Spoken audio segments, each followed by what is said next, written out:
वित्त मंत्री निर्मला सीतारमण ने बजट से मिडिल क्लास को झटका दिया।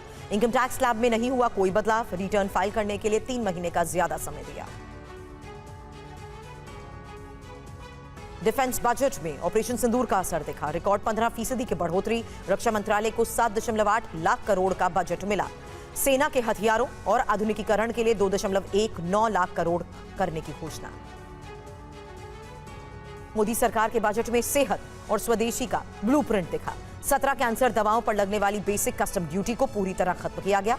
7 दुर्लभ बीमारियों की दवाइयां भी ड्यूटी फ्री। विदेश में पढ़ाई और इलाज पर टैक्स 5 से घटाकर 2% किया गया। पहले 7 लाख तक के पैकेज पर 5% टैक्स लगता था। दिल्ली वाराणसी समेत 7 हाई स्पीड रेल कॉरिडोर का वित्त मंत्री निर्मला सीतारमण ने ऐलान किया। कहा यह कॉरिडोर भारत के प्रमुख शहरों को बेहतर तरीके से जोड़ेंगे, इससे अर्थव्यवस्था को मजबूती मिलेगी। भारत को ग्लोबल बायोफार्मा मैन्युफैक्चरिंग हब बनाने की तैयारी। बजट में 3 आयुर्वेदिक एम्स बनाने का भी ऐलान हुआ। आयुर्वेदिक दवाओं की टेस्टिंग के नेशनल लैब्स भी बनेंगे। वित्त मंत्री निर्मला सीतारमण ने बजट में महिलाओं को खास सौगात दी। देश के हर जिले में एक गर्ल्स हॉस्टल बनेगा। महिला स्वयं सहायता समूह की उद्यमी महिलाओं के लिए SHE यानी शी मार्ट बनाए जाएंगे। इन दुकानों को स्वयं सहायता समूह की महिलाएं ही चलाएंगी।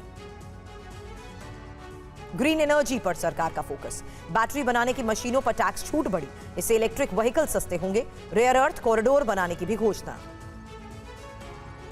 प्रधानमंत्री मोदी ने कहा यह आम बजट को युवाओं की शक्ति का बजट, MSME को लोकल से ग्लोबल बनने की ताकत देगा। हमारा लक्ष्य हर घर लक्ष्मी पधारे।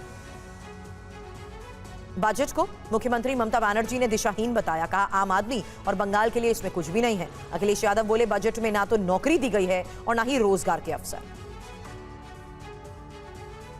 बजट पर बोले राहुल गांधी। कहा युवा, किसान, निवेशक सबको नजरअंदाज किया गया। यह ऐसा बजट जो सुधार करने से इनकार करता है, भारत के असली संकटों से अनजान है। शेयर बाजार को बजट रास नहीं आया। निवेशकों के करीब 11 लाख करोड़ रुपए स्वाह हुए। SIT बढ़ने से सेंसेक्स और निफ्टी में भारी गिरावट। प्रधानमंत्री मोदी ने किया हल्द्वारा एयरपोर्ट के सिविल टर्मिनल का उद्घाटन। लुधियाना को मिली एयर कनेक्टिविटी। पीएम ने आदमपुर एयरपोर्ट का नया नाम श्री गुरु रविदास महाराज जी एयरपोर्ट रखा। एनडीए विधायकों को कल दिल्ली बुलाया।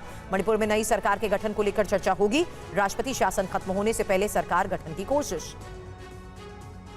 पाकिस्तानी गैंगस्टर और आतंकी शहजाद भट्टी पर लॉरेंस गैंग ने हमले का दावा किया। रणदीप मलिक ने पोस्ट कर लिखा, जो देश के खिलाफ बोलेंगे उस पर हमला होगा। राजस्थान के उदयपुर में हार्ट अटैक का लाइव CCTV वीडियो सामने आया। मोबाइल की दुकान में पानी पीते हुए युवक को हार्ट अटैक आया। और पटना में नीट छात्रा की संदिग्ध मौत का मामला। CBI मामले की जांच करेगी। शंभू गर्ल्स हॉस्टल का CCTV आया सामने। हॉस्टल के कमरे में बेहोश दिखी छात्रा।